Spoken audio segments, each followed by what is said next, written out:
Bueno, voy a invitar al escenario, por favor, a pasar a Sonia Agnés, analista senior para América Latina de Omdia, quien va a moderar el panel de la transformación digital industrial, la tecnología como catalizadora de las verticales, redes privadas y 5G. Además, voy a invitar a pasar también a Clelia Hernández, directora general de la iniciativa de Nuevo León 4.0, a Alejandro Rodríguez, vicepresidente adjunto de Planeación e Ingeniería de AT&T México. Sí, sigue adelante, por favor. El escenario es de ustedes. A Zulo Gasson, directora general adjunta de IGECO México. Y además a César Funes, líder de política de industria y desarrollo del ecosistema de inteligencia artificial para Huawei. Y además nos acompaña en línea Nangeli Silva, presidenta de la Comisión de Innovación del Consejo Coordinador Empresarial. Muchísimas gracias. Bienvenidos. Hola, hola, muy buenas tardes a todos. ¿Se me escucha bien? Lamento no estar en este momento con ustedes. Les mando un gran saludo, muy agradecida por la invitación a DPL, a Anatel y a todas las organizaciones convocantes. Y tenemos un panel súper interesante que se complementa muy bien con la presentación que recién veíamos sobre la aplicación en las industrias. Estamos viviendo en este momento una nueva revolución industrial, justamente impulsado por las nuevas tecnologías, el 5G, el IoT, cloud, redes privadas, como recién se hablaba, y puntualmente, digamos, en un contexto donde es fundamental para el desarrollo económico, para la aplicación en las diferentes verticales y para promover justamente las oportunidades de crecimiento en México. Entonces, tenemos un panel diverso con diferentes visiones que me parece súper interesante y como para arrancar, digamos, ¿no? Con esta revolución industrial que estábamos hablando, donde la conectividad avanzada, las redes privadas y la automatización definen justamente la competitividad global. ¿Qué debe hacer México en este contexto para pasar de ser un país que adopta tecnologías a uno que diseña e integra estratégicamente sus diferentes sectores productivos? Si le parece, empezamos con Cleia desde la visión de Nuevo León, a ver qué nos puedes comentar, qué es lo que hay que hacer.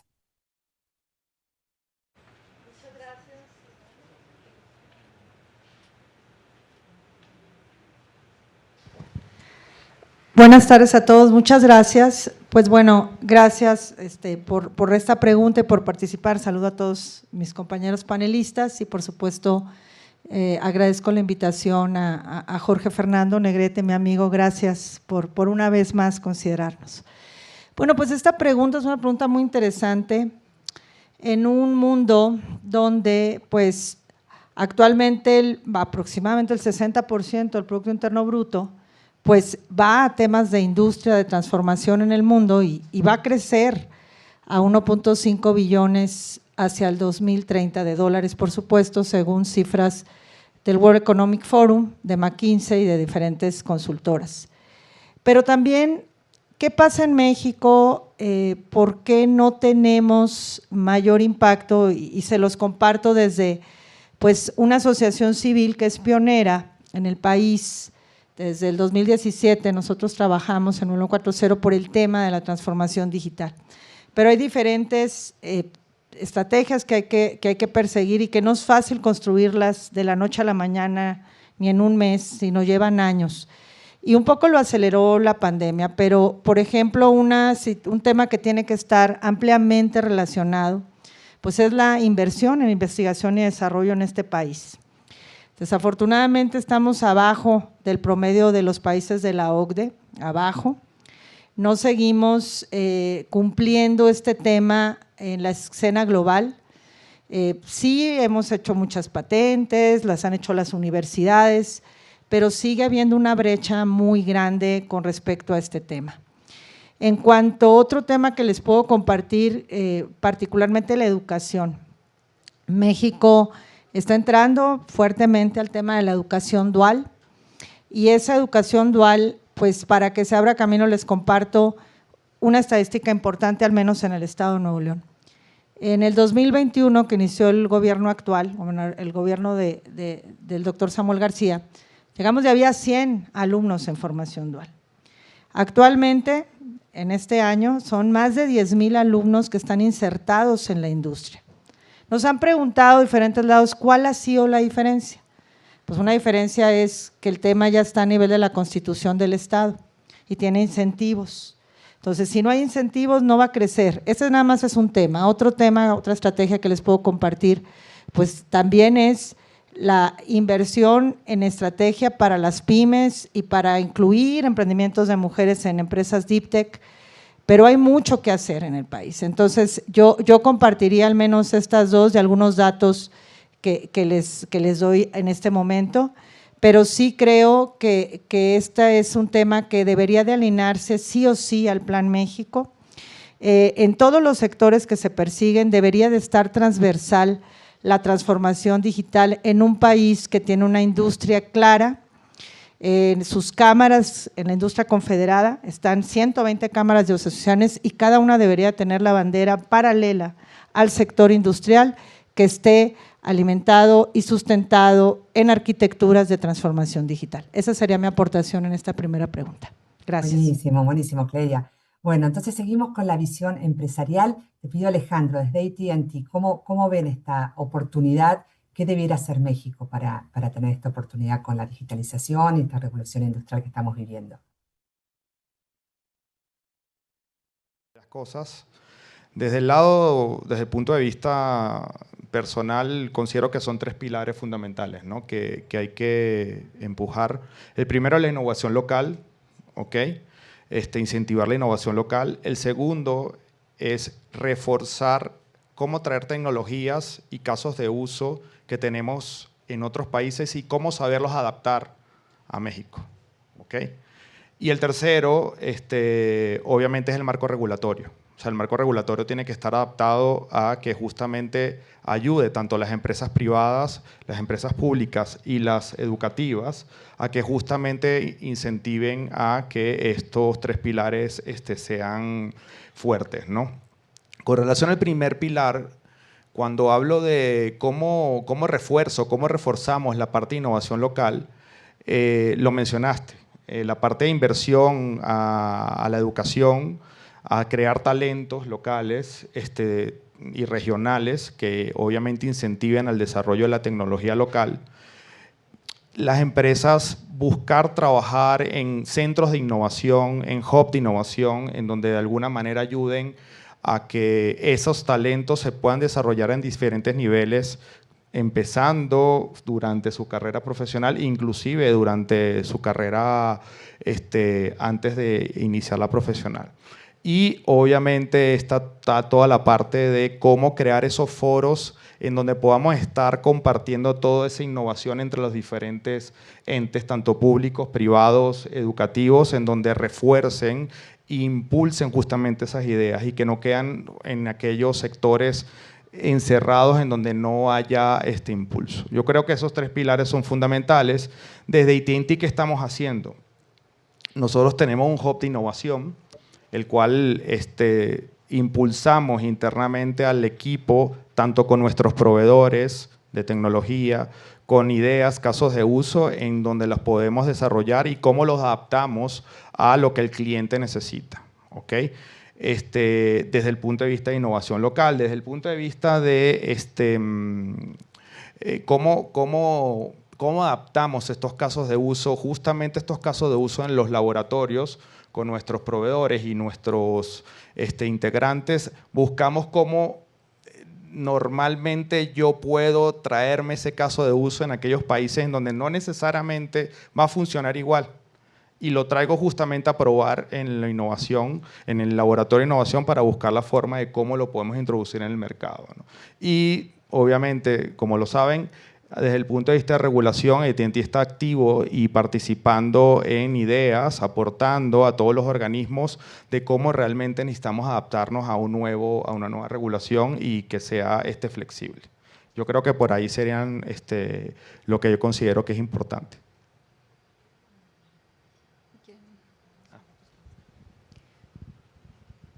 Bueno, continuando, y antes que nada, muchísimas gracias, Sonia, y a todo el equipo de DPL Group por esta invitación, por tenernos aquí, y sobre todo a los que todavía están aquí, porque sabemos que estamos entre un cóctel y ustedes. Yo creo que la pregunta que nos hace Sonia, sin duda, tiene una gran relevancia hacia nuestro país. Sí, hemos adaptado la tecnología, pero ¿por qué no la empezamos a desarrollar nosotros? Y coincido mucho con lo que han comentado Clelia y Alejandro, en que tenemos que ir democratizando las herramientas, el conocimiento y poco a poco ir involucrando, o no poco a poco, sino mucho, ir involucrando a nuestro talento, a nuestra juventud, a que vaya utilizando estas herramientas y que las vaya superando. Y aquí me gustaría abonar en los sectores en los que México es fuerte. Sabemos que la industria automotriz es una gran potencia en nuestro país y vemos que están todas las empresas internacionales y que tenemos a nuestro talento mexicano y que ya está todo automatizado y digitalizado. Pero ¿cuántos emprendedores mexicanos tenemos realmente haciendo desarrollos para seguir abonando a esta industria? Yo creo que contados. Ahí con Clelia conocemos algunos que están metidos en sensores, ¿no? O bueno, simplemente Nazaret, que también hizo su coche y demás, pero creo que son contados cuando es una industria que mueve nuestra economía. Ese es uno. Sector de manufactura. Hemos también sido esa nación que por naturaleza las empresas extranjeras se instalan para hacer operaciones de manufactura. ¿Por qué no estamos también desarrollando las soluciones que nuestra industria necesita en ese sector particular? Y finalmente, agricultura. Y aquí mucho de lo que decía Alejandro, tenemos que ir de la mano con el desarrollo de la situación actual.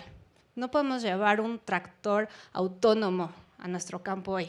¿Por qué? No existen ni siquiera las conectividades. ¿Y qué van a hacer? Entonces, ¿están todas estas tecnologías y las podemos usar? Sí, pero necesitamos desarrollar más bien lo que necesita nuestra industria y a ese paso. Y así es como entonces sí, México va a poder tomar ventaja en este desarrollo industrial. Muchas gracias. Tres sectores claves, ¿no? Automotriz, manufactura y agro, claramente pilares para el país. Y Nángeli, también que estamos acá virtualmente, que no has podido viajar. Contanos desde tu perspectiva del Consejo Coordinador Empresarial, cómo ves esta oportunidad. Hola, ¿qué tal? Muchas gracias primero por la invitación, por el espacio. Una disculpa por no poder estar. Vivo en Uruapan, Michoacán, y como sabrán, no hay condiciones para viajar, pero aquí estamos y justamente voy a hablar de lo que nos enfrentamos como país. En primer lugar, está una convergencia entre el cambio tecnológico, un mundo multipolar lleno de incertidumbre y una necesidad que vemos de justicia social, de generar crecimiento que detone prosperidad y bienestar compartido. Estas tres cosas están pasando y lo que hacen evidente es que necesitamos urgentemente reducir brechas estructurales que tenemos como país y trascender de un enfoque fragmentado y de corto plazo hacia una visión de largo plazo. Nosotros desde la Comisión de Innovación sostenemos que la clave está en construir economías de ecosistemas basadas en colaboración, en visión compartida y en políticas de largo plazo.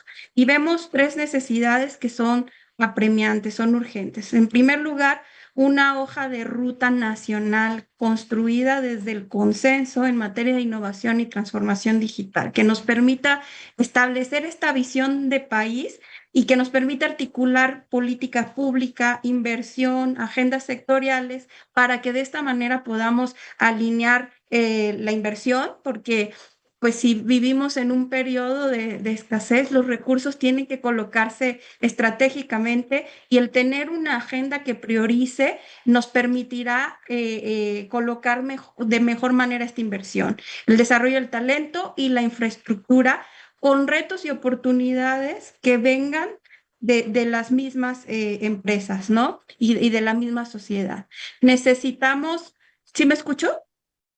Sí, ¿verdad? Sí. Necesitamos conectar el sistema de formación de talento y capacidades con las tecnologías emergentes, a la velocidad que está pasando, ¿no? Como la inteligencia artificial, la automatización, IoT, 5G. Y vemos, y coincido con lo que decía Clelia, pues esta inversión tan históricamente baja, ¿no? Muy por debajo del 0.5% del PIB, del PIB, y esto limita nuestra capacidad de generar propiedad intelectual, soluciones y ventajas competitivas. Y por último, y creo que es de lo más importante, entender que la innovación no va a avanzar en silos, la transformación digital no puede avanzar en silos. Tenemos que unir empresas, universidades, centros de investigación, startups, gobierno, para poder aprovechar los esfuerzos, no desperdiciar recursos y generar sinergias que nos permitan asegurar continuidad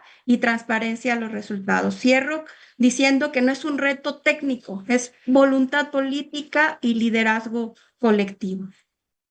Muchas Excelente, gracias. bueno, muchísimas gracias. Bueno, la verdad que todos unos aportes excelentes, excelentes y todos complementarios y en línea para lograr estos objetivos. Karen, desde la Cámara de Minera de México, ¿qué nos puedes aportar particularmente con el conocimiento de tu sector? Perdón, Sonia, ¿te dijiste A? No está Karen, No Karen está no está, Karen. Karen no participa. Ah, no No ha está estado Karen. Karen. Bueno, César, bueno, qué suerte, qué gusto saludarte acá a la distancia. Y bueno, con toda la experiencia que tiene Huawei en todo lo que hace a la aplicación en industrias, ¿qué nos podés compartir para que México tome este liderazgo?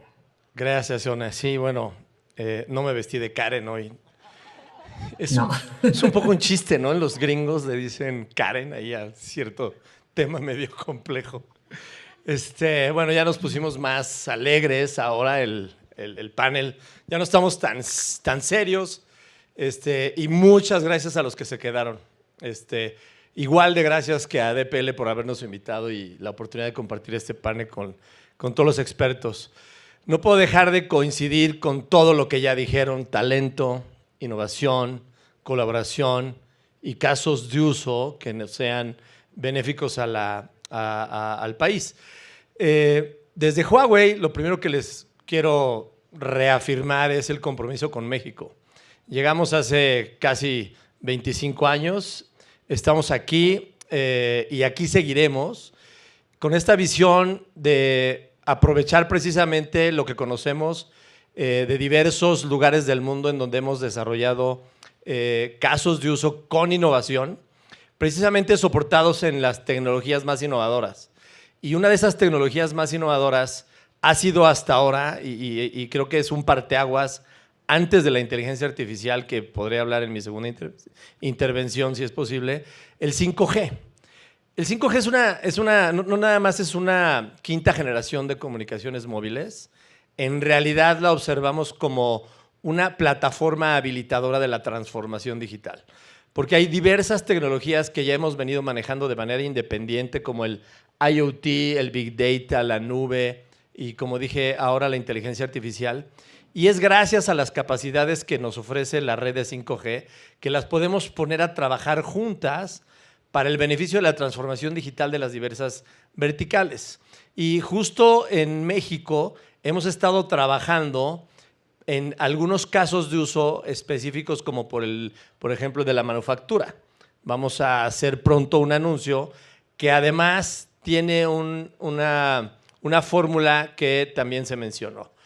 No podemos hacer esto solos, lo tenemos que hacer en colaboración.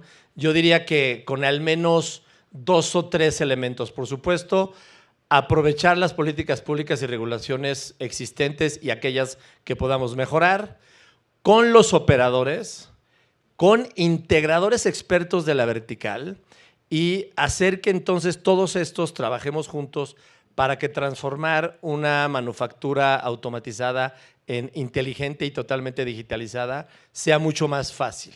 Lo hemos hecho en otras latitudes, por supuesto en Asia, pero también en Europa, y los diversos casos de uso que podemos presentar ya han sido probados y han sido exitosos con base en esta colaboración, en donde no haya limitaciones de tecnologías que han sido probadas y útiles para aprovecharlas y hacer los procesos más eficientes, reducir riesgos y por lo tanto aportar al proceso de transformación digital del país.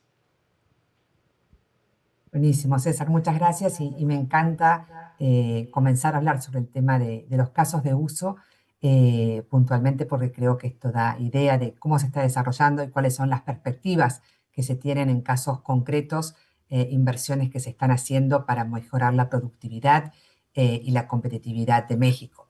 Así que no sé, Clelia, si tienes algún caso para compartir, algún caso de éxito, cuáles han sido los principales beneficios y resultados de estos casos que puedes mencionar. Sí, bueno, yo creo que hay varios y yo les puedo platicar de un programa que tuve el honor de diseñar para Nuevo León, donde pues vinculamos a las grandes empresas industriales, que como bien saben tenemos varias en Nuevo León y de varios sectores, precisamente con la búsqueda incansable de empresas de base tecnológica que pues les llamamos las scale-ups, no las startups. Tienen que ser empresas que tengan al menos 2 años de operaciones, casos de éxito comprobados de aplicación de sus desarrollos tecnológicos o de sus soluciones llave en mano, y entonces ponernos nosotros casi como un garante moral de que esa empresa, de esos emprendedores que son ya realmente empresarios, están listos para proveer a esa gran empresa. Entonces les doy un caso real, una empresa de forja en Nuevo León, no les diré la marca ni les diré el nombre, pero la más importante que tenemos, tenía un gran problema en los hornos, en la forja de anillos para la industria aeroespacial, que les estaba generando un problema de calidad y que no se podía colocar absolutamente ninguna tecnología dentro del horno por obvias razones a 1250 grados, pues eso se iba a derretir. Entonces ya habían ido a buscar al mundo soluciones, ya habían gastado bastantes, cientos de miles de dólares, si no es que habían llegado ya al $1.000.000, y no encontraban esa solución. Entonces nos lanzan el reto y nos dicen, a ver si llega algún innovador disruptivo y me puedes solucionar esto de otra manera que no estamos viendo ni mis ingenieros ni nadie. Pues lanzamos el reto. Nuestra comunidad de Scale-Ups es global, no es nada más de Nuevo León ni de México. Yo les puedo decir como paréntesis que en el primer escauteo que hicimos de empresas que estuvieran relacionadas a tecnologías de Industria 4.0, encontré 80 en mi estado y ya en el país más, y entonces fuimos ampliando la base de datos. De España, de Alemania, de Francia, de Canadá, de Estados Unidos, de Corea, de Brasil, empezamos a ampliar esa red. Y esa solución pues llegó gracias a Dios de una empresa muy cercana a Nuevo León, de jóvenes doctores, ingenieros, que se lanzaron y dijeron, sí lo podemos solucionar y lo podemos solucionar así. Pues confiamos, creímos, se implementó y hoy esa solución pues costó $350,000, nuestros proyectos mínimos son de $100,000 hacia arriba para considerarlo un proyecto de Industria 4.0 puesto en la industria.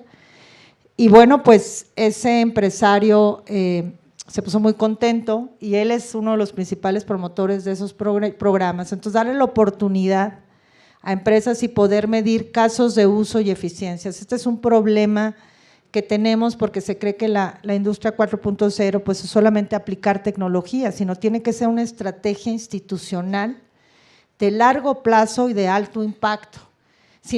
Y aprender también e ir avanzando con ellos a que sepan monetizar esas soluciones.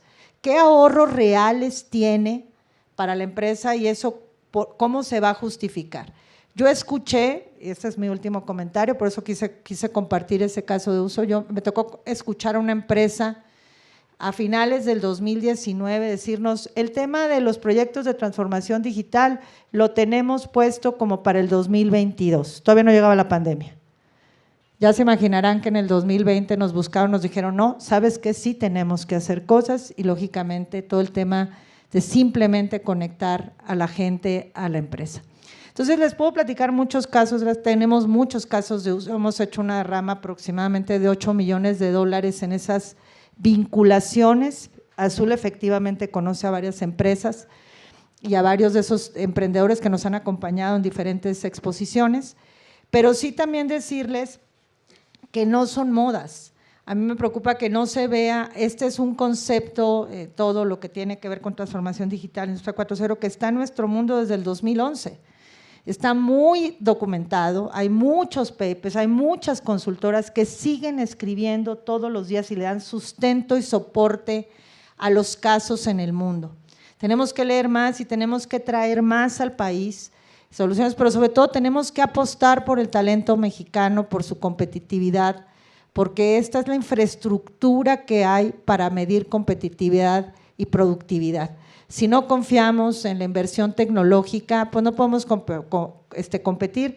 Y nada más decirles, he tenido la oportunidad de visitar industria aeroespacial en el mundo, industria automotriz en México y en el mundo, y ese es el mejor reflejo de cómo la tecnología trabaja todos los días por la productividad y competitividad en las industrias. Personas que están conviviendo con la tecnología, robots, sensores, nube industrial y OT, todo eso está ahí presente en los procesos. Entonces, tenemos que creernos más y también tenemos que voltear a ver a las pymes. Hay que empezar a detectar realmente las cadenas de provisionamiento, el desarrollo de proveedores y hacer que tengan sistemas de gestión avanzada para proceder a digitalizar y automatizar y producir. Eso sería lo que platicaría. Gracias. Y saludo a Nayeli, no la saludo. Muchas gracias. Gracias. Estamos aquí con poquito tiempo, nos queda 10 minutos, así que les pido a todos que sean lo más concisos posibles. Alejandro, ustedes con AT&T, con toda la experiencia que tienen, que han traído particularmente a México, que puedas destacar como casos de uso de estas redes privadas y esta aplicación tecnológica. Particularmente este tema, yo creo que el tiempo no me da para hablar, así que vamos a darle rápido, porque en verdad es muy interesante. Son discusiones que tengo internamente y con nuestros amigos proveedores y con nuestros amigos clientes, en donde realmente al final casos de uso hay muchos. Nosotros en AT&T estamos convencidos de que el caso de uso tiene que estar muy adaptado a la necesidad del cliente.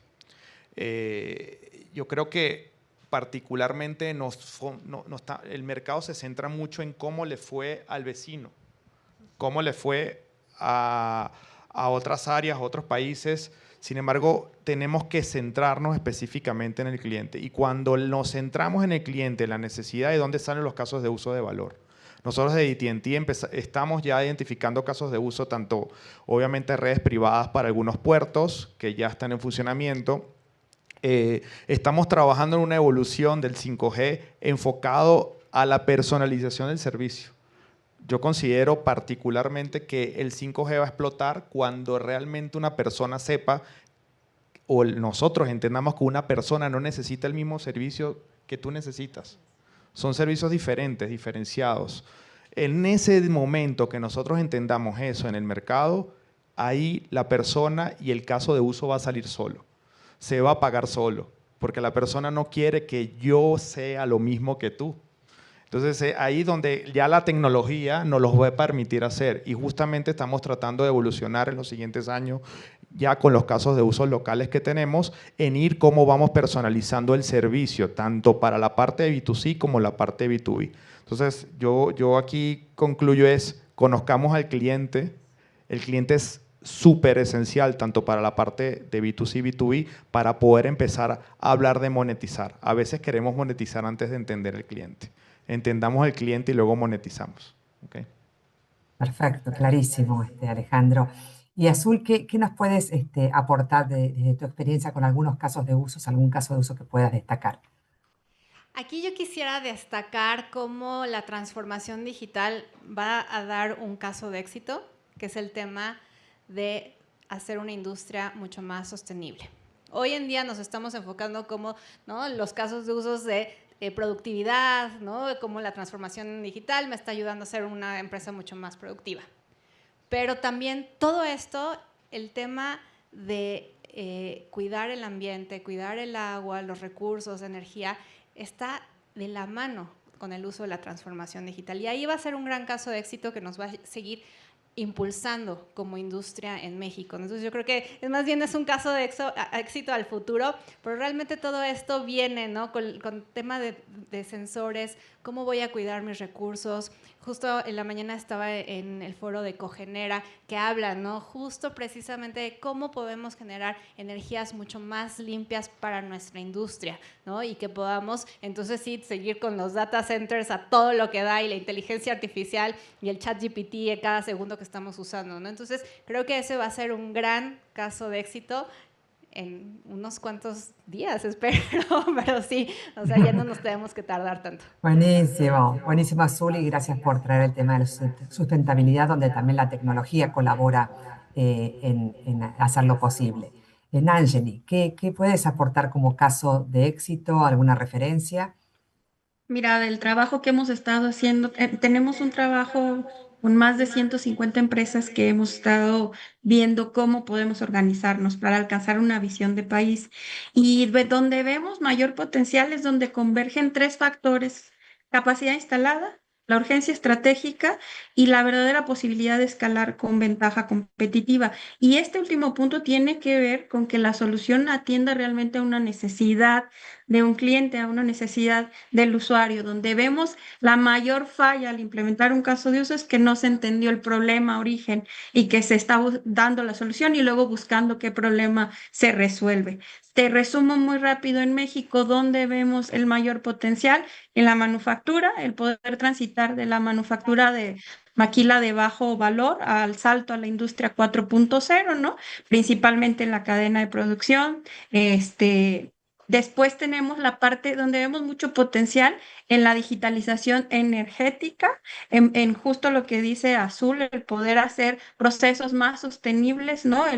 El tener esta transición hacia un sector energético que vaya más allá de las energías renovables, ¿no? Luego viene la convergencia, el tercero, entre la salud y la tecnología. Vemos ahí un gran impacto social, la inteligencia artificial para diagnóstico temprano, monitoreo remoto, medicina personalizada.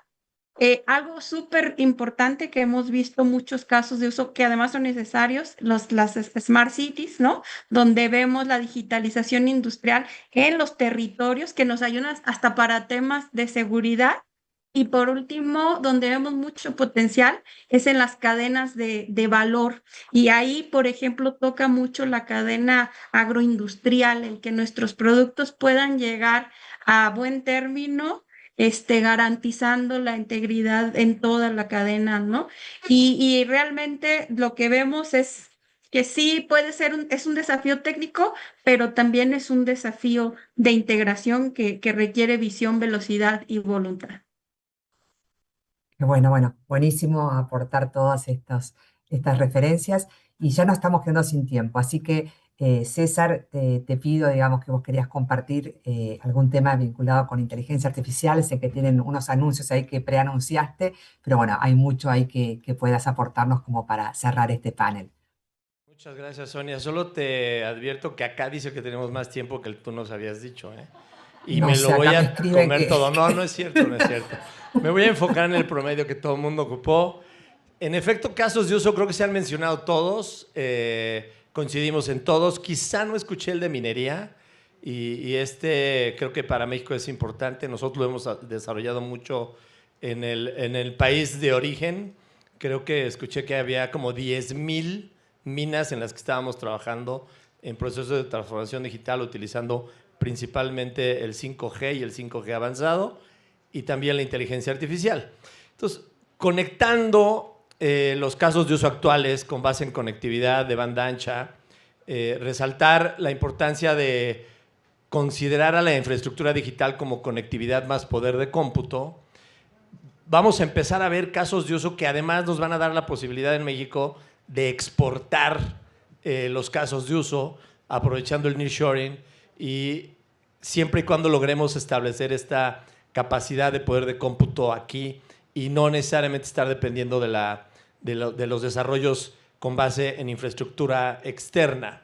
Entonces, creo que vamos a poder llevar a México en donde, en el caso de la conectividad, no estamos tan mal. Nos falta mucho. Toda la mañana escuchamos los gaps digitales, conectividad, etcétera. Pero no estamos tan mal como en algunos otros lugares y creo que sí podemos apostar a construir esta infraestructura de cómputo para la inteligencia artificial. Y por lo tanto los casos de uso se van a volver infinitos y los vamos a poder ofrecer sin duda para nuestra industria local, para desarrollar la economía local, para potenciar las cadenas productivas locales, pero también vamos a poder empezar a desarrollar cosas para exportar. En el caso de la inteligencia artificial, en el cual nosotros estamos tratando de jugar un papel preponderante y lo tenemos en nuestro ADN desde hace más de 10 años. De hecho, nuestro eslogan es un mundo totalmente conectado e inteligente. Estamos impulsando eso. Hoy creo que Latinoamérica en general tiene el riesgo de convertirse en un espectador si solamente volteamos a ver a la inteligencia artificial de Estados Unidos y a la de China.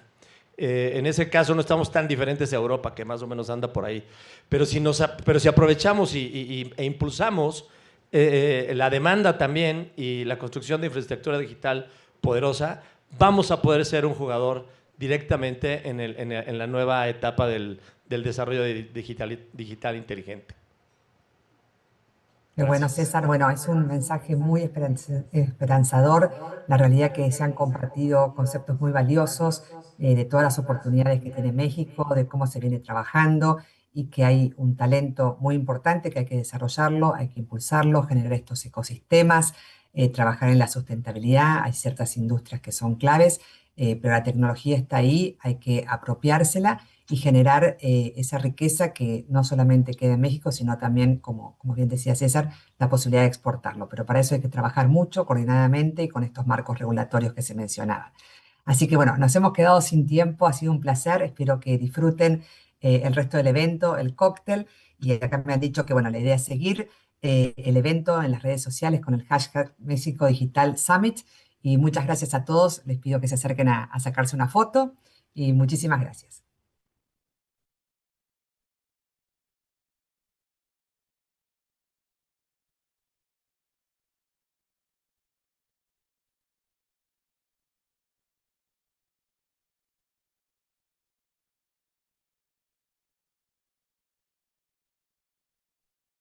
El país han sido formados, no es una metodología, es una inversión aproximadamente de casi 30 millones de pesos que se ha hecho con alianzas público-privadas, pero eso nos va a dar una primera gran ventaja competitiva.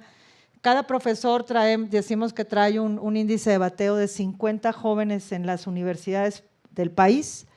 Estamos hablando que nuestra primera línea de ataque para la industria de semiconductores, ya lo platicaron hace rato aquí durante el día, nos va a dar 35,000 talentos de alto nivel, de alta especialización en ATP y en diseño.